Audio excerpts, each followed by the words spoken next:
La vida en sí misma nos va a confrontar inevitablemente con un tipo de problemas que es lo que corresponde a lo que llamaría el yoga clásico nuestro karma personal.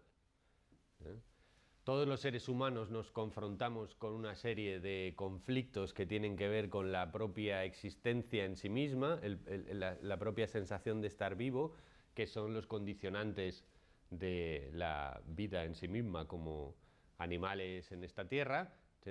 Más luego, aparte de esto, de este karma generalizado, digamos, de este karma que todos compartimos, vamos a tener un tipo de karma o un tipo de repetición de ciclos que tiene más que ver con el tipo de problema personal, digamos, para el que estamos diseñados o lo que corresponde a lo que nosotros tenemos que vivir en esta existencia. No hay que ver el conflicto kármico, por decirlo así, como una especie de condena, sino como una especie de desafío. Este desafío tiene tantas ventajas como inconvenientes, o lo que es lo mismo, todo problema me va a traer unas ventajas asociadas que son tan positivas como negativos son los conflictos malos que tiene ese karma personal, ¿sí? Diferenciemos claramente que tenemos unos conflictos base que son compartidos por todos y luego tenemos unos conflictos personales que son específicamente nuestros. Dentro de los conflictos personales que son específicamente nuestros hay muchos tipos de conflictos. Eso no quiere decir que cada persona o que todas las personas vayan a vivir de la misma manera el mismo tipo de problema, porque hay un problema, por ejemplo, que para una persona puede resultarle una cosa como secundaria, que no le afecta mucho y que lo vive con una total aceptación y con sin ningún problema, digamos, grave, sino que simplemente se confronta con esto como una de las características más de la vida, y a otra gente, sin embargo, este problema le parece un problema enorme o tiene una proporción de conflicto con respecto a esto mucho más grande de lo normal. Digamos que, por ejemplo, a alguien la soledad, por ejemplo, le puede parecer simplemente una cosa natural, ¿sí? Y no tiene un gran problema con los periodos en los que se encuentra más o menos solo, y otros tienen una verdadera fobia a los problemas de soledad y entonces le resulta totalmente insoportable, ¿no? Y entonces utiliza todas las estrategias posibles para no confrontarse nunca con su aspecto de soledad. Incluso hay aspectos que a la gente no le pueden parecer para nada problemáticos, ¿sí? Tipo que haya perros por las calles, que para la gente en general no le parece problemático, pero una persona que tenga una fobia específica con respecto a los perros, pues para él es un problema muy severo, ¿sí? Y entonces tenemos, digamos, los problemas generales de la existencia que hemos visto, tenemos los problemas específicos nuestros que son problemas pero que a nosotros nos pueden parecer más severos de lo normal, y luego tenemos las cosas que habitualmente no son un problema para la gente pero que en nuestro caso específico puede que sí que lo sean, ¿eh? ¿Cuáles son los problemas básicos que nosotros nos confrontamos y que todo ser humano se tiene que confrontar? Pues básicamente, según el budismo, son los 4 jinetes severos, ¿sí? O los 4 grandes desafíos de la vida, que son la vejez, la muerte, la enfermedad y el dolor. Estos 4 aspectos son intrínsecos a estar vivo. Dado que somos animalitos que van a estar vivos, se van a tener que confrontar con su propia vejez, que todo el mundo lo va a tener que vivir, excepto los que han muerto antes, con la propia muerte, la tuya y la de los demás, con la enfermedad, porque es intrínseco a estar vivo, y con el dolor del cuerpo, que también es intrínseco a estar vivo, ¿no? Entonces estos 4 grandes desafíos, digamos que los podemos poner como al final de la lista de confrontaciones de las crisis, ¿sí? Si tenemos que gestionar las crisis no tan importantes o menos importantes que estas, y estas generalmente las vamos aplazando, o digamos casi nadie hace trabajos para confrontarse con esto. Por ejemplo, los tántricos tienen prácticas de confrontación con la muerte que consisten en la meditación en un cementerio, ¿no? O en frente de un cadáver. Es decir, en la tradición espiritual se supone que no solamente los pequeños problemas diarios los tenemos que saber confrontar, sino que tenemos que prepararnos profundamente para los grandes problemas que al final sí o sí nos vamos a tener que confrontar con ellos. Si nosotros no lo resolvemos a diario y no lo resolvemos en el ciclo, después este ciclo tiene acumulación. Y entonces luego llegan las grandes crisis que tienen que ver por épocas de la vida. hay una crisis existencial de los 2 a los 4 años, habitualmente, ¿sí? Hay una crisis en la adolescencia, hay una crisis en la madurez, hay una crisis al final de la madurez, hay una crisis al principio de la vejez, hay una crisis al final de la vejez, que son cuando básicamente la estructura de la identidad de la persona, el yo, tiene que modificarse, porque tiene que actualizarse. ¿Sí? Es como si nosotros tenemos una imagen de nosotros mismos, de cómo somos físicamente, y va pasando el tiempo y de repente nos enseñan una foto del móvil donde sale un abuelo, cucufato, ahí con cara de chon. Y entonces tú dices, bórrala, bórrala. Claro.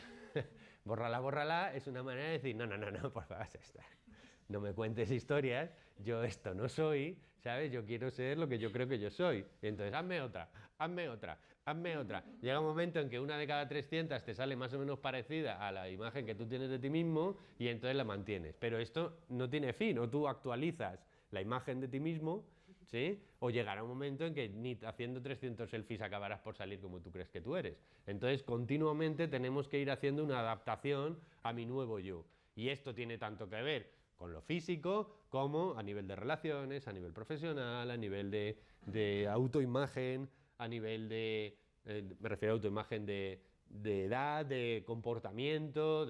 Entonces, nos obliga continuamente a estar en un proceso de modificación. Y ese proceso de modificación continuamente obliga a renunciar a lo que ya teníamos agarrado, ¿sí? Y que creíamos que era nuestro, y a recibir eso que quizá no nos gusta, ¿sí? Pero que no nos queda más remedio que tener que recibir. Y entonces al tenerlo que recibir, el sistema va a hacer resistencia.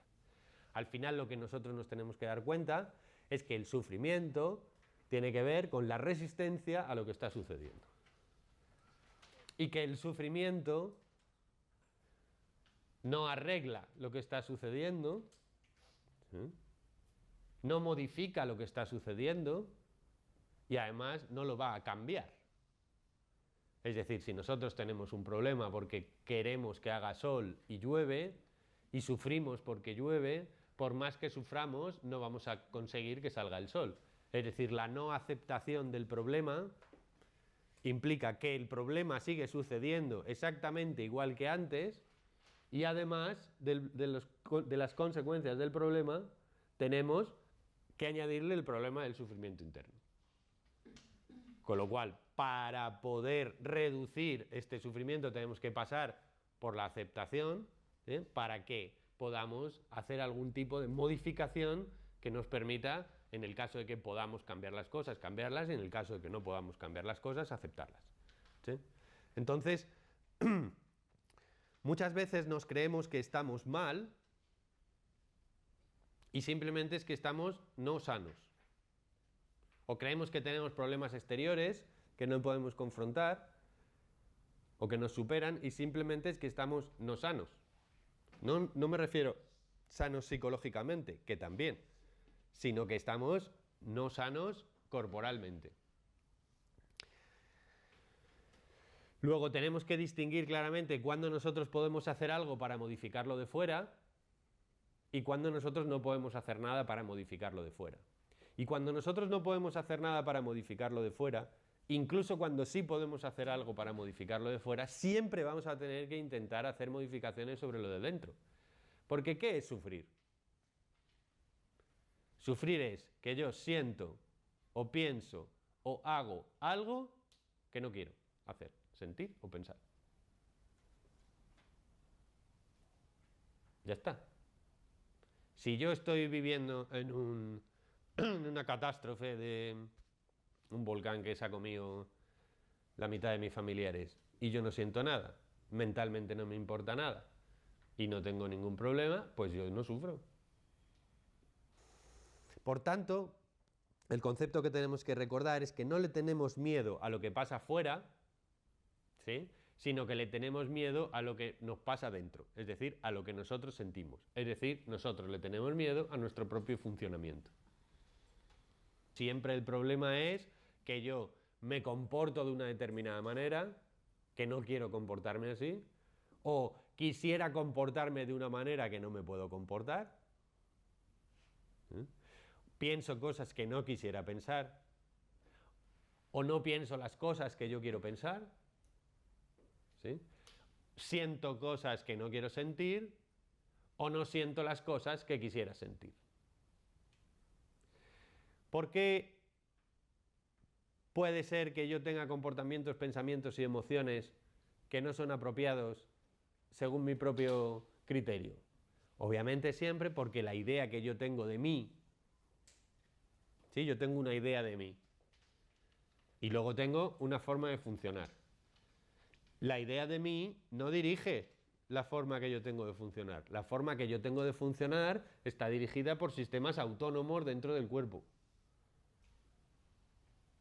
Es decir, tú no puedes decidir lo que piensas, o sea, no puedes decidir lo que piensas. Tú puedes hacer un esfuerzo momentáneo por pensar mientras tienes el control del pensamiento, porque el pensamiento es como la respiración, es decir, yo momentáneamente lo puedo controlar, ¿sí? Si pongo atención en controlarlo, lo controlo la respiración y controlo el pensamiento más o menos, pero a los pocos segundos o tengo una atención muy clara, o esto inmediatamente vuelve a ser inconsciente y el pensamiento sigue a funcionar a su rollo y la respiración sigue funcionando a su rollo, ¿sí? Entonces yo no tengo una capacidad de continuamente estar vigilando el pensamiento para que yo pueda pensar siempre como yo quiero. ¿Por qué? Pues porque el pensamiento funciona como si fuera una radio que yo conecto y esto va ahí. Entonces ni siquiera tengo una capacidad de atención para darme cuenta de lo que estoy pensando habitualmente. ¿Por qué? Pues porque pensar y darme cuenta de que pienso son incompatibles. No puede existir pensar y saber lo que pienso. Inmediatamente en el momento en que yo me pongo a pensar en qué estoy pensando, el pensamiento se para. Porque los pensamientos son como sombras, en el momento en que los iluminas con la linterna de la atención, el pensamiento se desvanece. Y entonces sí, yo puedo fijarme en qué estoy pensando, digo, pero bueno, que llevo pensando media hora en no sé qué, y entonces digo, voy a pensar en lo contrario. Entonces pienso un rato en lo contrario, hasta que me distraigo con algo, y media hora después me vuelvo a dar cuenta de que llevo otra media hora pensando en estas cosas. Luego no podemos controlar el pensamiento, ¿sí? Por tanto, está muy sobrevalorado el tema de tía, tienes que pensar en positivo. Claro. Después no podemos controlar las emociones, porque tú no decides a quién quieres, tú no decides a quién odias, tú no decides... Es que no lo decides. No tenemos ninguna capacidad volitiva de decidir qué es lo que estamos sintiendo. Y esto, cuando yo trabajaba de actor, lo tienes clarísimo en el momento que te pones a hacer una función. Porque el texto dice, amorosamente, a tu partener. Y a ti tu partener la odias en ese momento. Y entonces tú dices, yo la quiero, la quiero, la quiero, la quiero. Acción, te quiero. Y claro, no te sale bien. Porque tú no puedes decidir esto. Entonces los actores lo que tenemos son infinitos recursos de imaginarte que en vez de tener delante a Maripili, tienes delante a tu exnovia Araceli, que es la que existe mucho, ¿sí? De irte a recordar cosas del pasado para en el momento en que te venga esa emoción utilizarla para esto, ¿sí? Y todo tipo de los problemas que habitualmente se encuentran los actores, los cantantes cuando tienen que interpretar. Cuando nosotros tenemos emociones que están completamente desproporcionadas con respecto al problema que tenemos, no podemos modularlas. Y decir, voy a bajar el volumen a... Uy, qué emoción más intensa. Voy a bajarlo a 3,5 en vez de a 8,5. ¿Dónde está el mando para bajar y subir las emociones? No tenemos. Y entonces lo que hacemos es tener miedo de estas emociones desproporcionadas. Hay un momento en el que cuando el tipo de funcionamiento que nosotros tenemos se nos va de las manos, ¿sí? Es decir, ya no es ni soportable, entonces ya no le tenemos miedo al problema que teníamos fuera, le tenemos miedo al tipo de funcionamiento que tenemos nosotros, ¿sí? Esto nos pasa a todos, pero cuando por ejemplo tenemos un problema de ansiedad generalizada, ¿sí? ya no sabemos ni a qué le tenemos miedo, porque el problema es que nos da igual cuál es el desencadenante, que generalmente es inconsciente en la ansiedad, sino que yo tengo una sensación de pánico y de muerte inminente, ¿sí? Sin causa. O sea, me estoy sintiendo como si me estuviera a punto de comer un león, pero no hay león. Luego nosotros tenemos los problemas de no control del pensamiento, los problemas de no control de las emociones, luego tenemos los problemas de no control del comportamiento. Comemos como limas, y no quisiéramos comer como limas. ¿Sí? Tenemos una adicción a no sé qué y no queremos tener esa adicción a no sé qué. Quisiéramos comportarnos de esta determinada manera y no podemos comportarnos de esta determinada manera. ¿Qué pasa? Pues que nosotros tenemos en el comportamiento, en el control del comportamiento, que al igual que la respiración y al igual que el pensamiento, podemos controlarlo momentáneamente si ponemos el esfuerzo de controlarlo, pero nunca lo controlamos totalmente. ¿Quién de vosotros ha decidido cómo iba a poner las manos durante esta charla? Nadie. ¿Cuántos ha decidido voluntariamente cómo tiene los pies colocados? Nadie. ¿Entendéis? O sea, el comportamiento sucede y nosotros de vez en cuando ponemos voluntad en él. ¿Eh? Igual que el pensamiento sucede y de vez en cuando lo controlamos, igual que las emociones suceden y de vez en cuando intentamos modificarlas. Pero no podemos. Es decir, el pensamiento sí lo podemos modificar un poquito y el comportamiento sí lo podemos modificar un poquito, pero no siempre. ¿Sí? Las emociones no. Entonces, ¿qué es lo que pasa? Pues que nosotros tenemos en nuestra personalidad como fragmentos de la personalidad que unas quieren una cosa y otras quieren otra. Cuando estamos hablando de problemas en el comportamiento, ¿sí? De que yo hago cosas que no quiero hacer o no hago las cosas que quiero hacer. ¿Sí? Entonces, el que por la noche quiere ir al gimnasio después de haberse puesto fino a patatas a la riojana y se siente culpable y quiere a la mañana siguiente levantarse y pasarse 3 horas corriendo, ¿sí? Ese por la noche no es directamente el mismo que se levanta por la mañana, porque son otras zonas, digamos, de nuestra personalidad que se van activando o desactivando. Y el problema es que esas zonas están en contradicción. Entonces nosotros tenemos la sensación de que somos alguien. Y que ese alguien siempre es el mismo. Pero esto es solo una creencia. En el momento en que tú empiezas a analizarlo, te das cuenta de que en este cuerpo vive multitudes. Multitudes de personas o de partes de ti. De diferentes roles adaptativos a diferentes zonas de la vida. Tenemos un yo que se dedica a la profesión, un yo que se dedica a la paternidad, un yo que se dedica a ser amante, un yo que se dedica a qué niño más bueno fui de mis papás o qué niño más malo, ¿sí? Y estas diferentes personalidades no se ponen de acuerdo en cómo yo debería ser. Luego tenemos problemas de pensamiento, problemas de emoción, problemas de comportamiento. ¿Sí? ¿Por qué? Hay dos características de la existencia que son como dos grandes dinámicas que son la causa del dolor.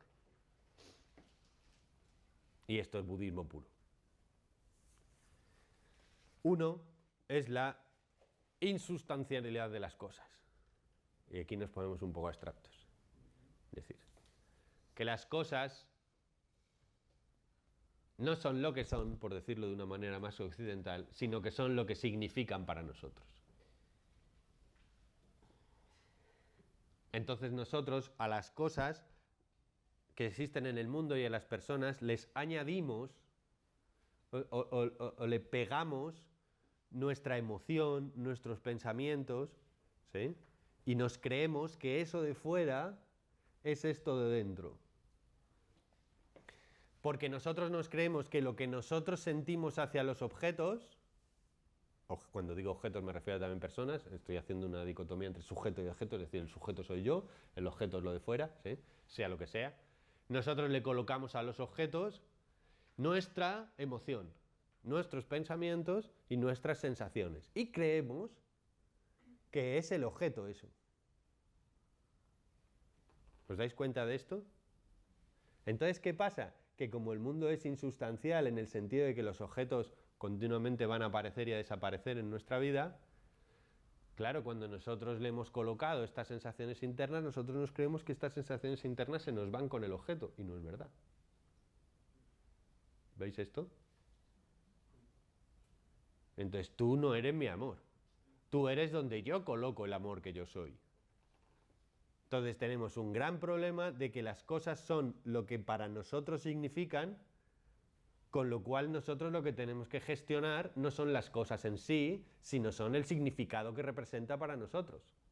Y ese significado habitualmente ni siquiera está en el origen, en el propio objeto. ¿Qué quiero decir? Sino que nosotros le hemos investido al objeto, inconscientemente, de características que tienen que ver con experiencias anteriores. Porque nosotros tenemos un sistema de memoria que cada vez que nosotros vemos un objeto, lo vamos a pasar siempre por el filtraje de la memoria límbica que nosotros tenemos, de la memoria emocional, y nos va a producir la sensación de agradable o desagradable que a nosotros nos produce ese objeto. De lo cual nos lleva otra vez para adentro. Es decir, no tenemos que buscar como objetivo la modificación de los objetos, sino que tenemos que buscar como objetivo la modificación de qué tenemos nosotros asociados a estos objetos. ¿Sí? De ahí la famosa frase, un clavo saca otro clavo. ¿Por qué? Pues porque yo estoy completamente enamorado de Maripili, ¿sí? Maripili se va, se me queda el amor como diciendo, ¿y ahora qué hago con todo esto? Que no tengo a quién ponérselo. Entonces durante un rato esta energía no sabe dónde colocarse, me lo sufro, me lo lloro y de repente aparece Araceli y hago para ti que te va. Y un clavo saca otro clavo. ¿Sí? Pero esto implica la segunda gran característica del sufrimiento. Es decir, si la primera es la insustancialidad de los objetos, es decir, que las cosas no son lo que son, sino lo que nosotros creemos que son. ¿Sí? Lo segundo es que las cosas son impermanentes. Es decir, no hay nada que sea un objeto que vaya a permanecer.